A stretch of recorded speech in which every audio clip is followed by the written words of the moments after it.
Lil Zay Osama, he at it again. Roll it. A seventh person is arrested in a violent home invasion in Winnetka. And one of them turned out to be a Chicago rapper. We're checking back in with Saquon, who is live at the Dirksen Federal Courthouse with more on this. Say? Hey, good morning, guys. Yeah, those 6 men, all between the ages of 22 and 30, have now been indicted on charges of conspiracy to commit robbery and kidnapping. A seventh man, as you mentioned, was also just arrested yesterday, and prosecutors are saying a criminal complaint is expected to be filed for his alleged role in that home invasion as well. According to this indictment, guys, one of the suspects posed as a food delivery driver to get someone who was inside their home to open up the front door. That is when investigators say the other men who were armed with loaded guns forced their way in. The victim was held at gunpoint for about an hour, physically restrained, while the suspects demanded access to a safe, a computer, and even cryptocurrency accounts. Shortly after, authorities say the group took off, then met up with other alleged co-conspirators to split up their shares. Now, as you mentioned, we have learned one of the people charged is Isaiah Dukes, who some people may know as Chicago rapper Lil Zay Osama, who now lives in Los Angeles. Fox Chicago has actually interviewed him, and this was last November, after offering to help out a local mom and her young son after they were brutally attacked by a group of kids in Chicago. So far, all 6 men have pleaded not guilty. They will remain in custody pending trial. The seventh person arrested is also expected to face federal charges pretty soon here. Now, if convicted, the alleged suspects could face decades in prison, including possible life sentences for kidnapping charges. Guys? Say, I know this is a lot of information, but do we know how police found these suspects? Well, the interesting thing is, we heard from the U.S. Attorney's Office, and they say that this very much moved pretty quickly here. They were actually able to secure arrest warrants within 12 days of that home invasion. And, I was out in Winnetka last month to cover this home invasion, guys, and I remember hearing directly from local police there that these men were masked. So even after those arrest warrants were obtained, they kind of kept them sealed while they were working to identify everyone.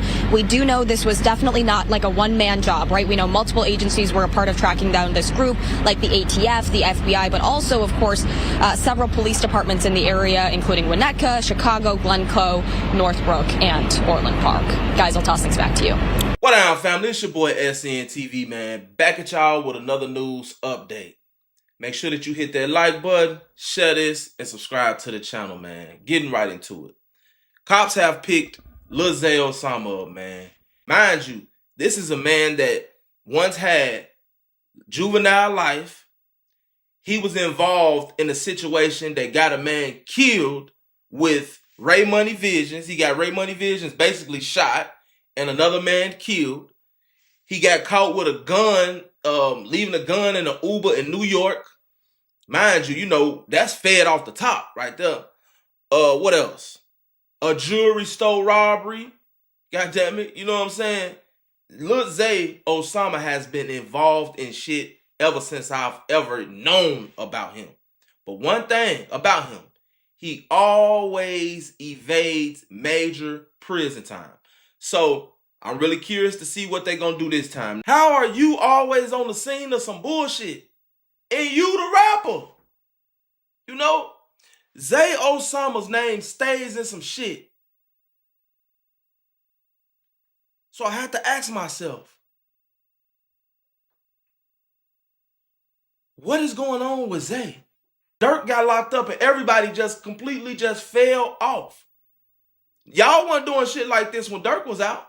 Well, come to think about it, actually you was. But still, Zay just wouldn't sit the fuck down. Zay wouldn't sit down. All you gotta do is sit down, get money.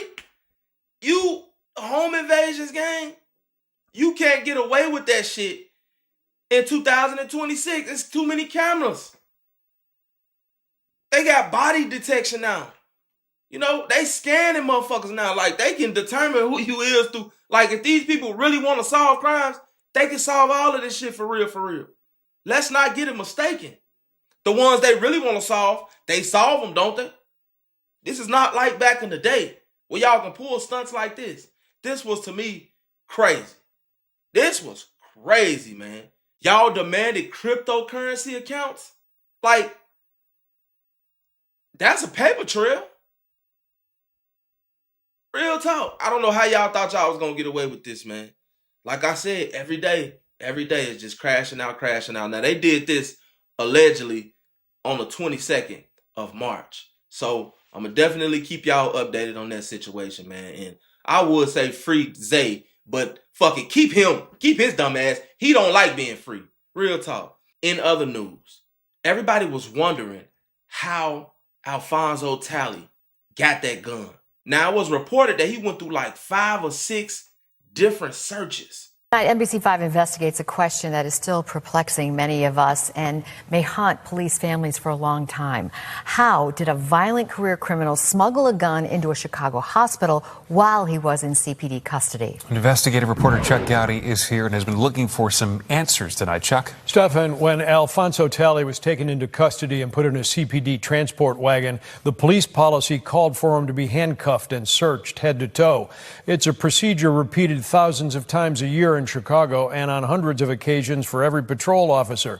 Tonight, investigators are still searching for answers in the Talley case, how he managed to sneak a gun into a hospital emergency room past 2 veteran officers and hospital security who all had searched him.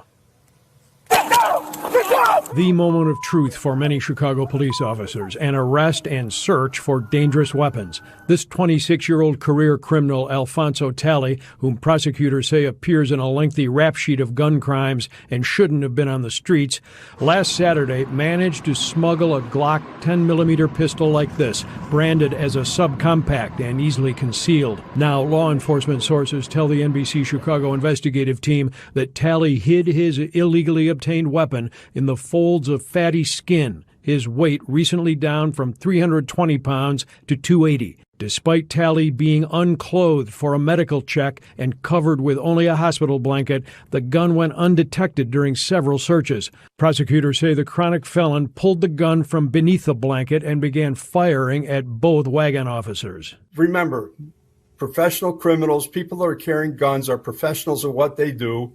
They do not want to be caught. They are very good at secreting weapons upon their body. Former CPD Chief of Detectives Gene Roy says this department directive lays out custodial search policies, including occasional searches of genitals, buttocks, anus, or undergarments. When Talley was arrested last weekend, he told arresting officers that he had swallowed 5 bags of drugs and needed medical help. Investigators believe that ploy was to get inside Swedish Hospital, where he would be unhandcuffed for an imaging scan.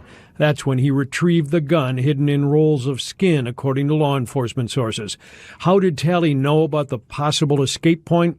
We've learned Talley made a very similar drug-swallowing claim a year ago. According to this Chicago police report we've obtained, April 2025, Talley was arrested and said he'd swallowed multiple bags of crack cocaine and was transported to the hospital. On that occasion, there was no gun.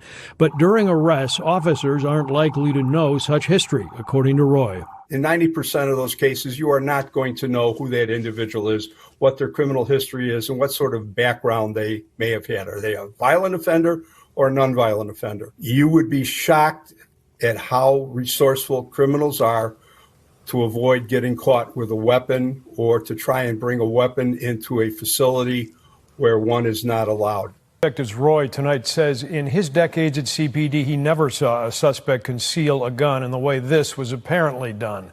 And he says apparently because we may never know exactly where it was hidden on the accused shooter.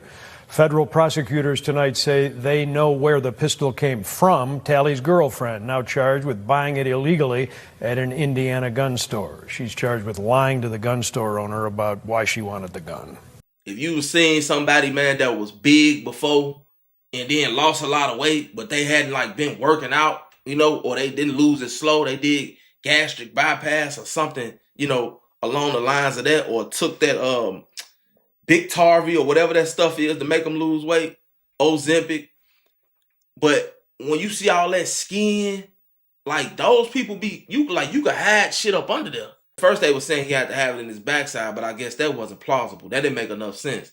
So they saying that they thinking that he had it under his like fatty skin.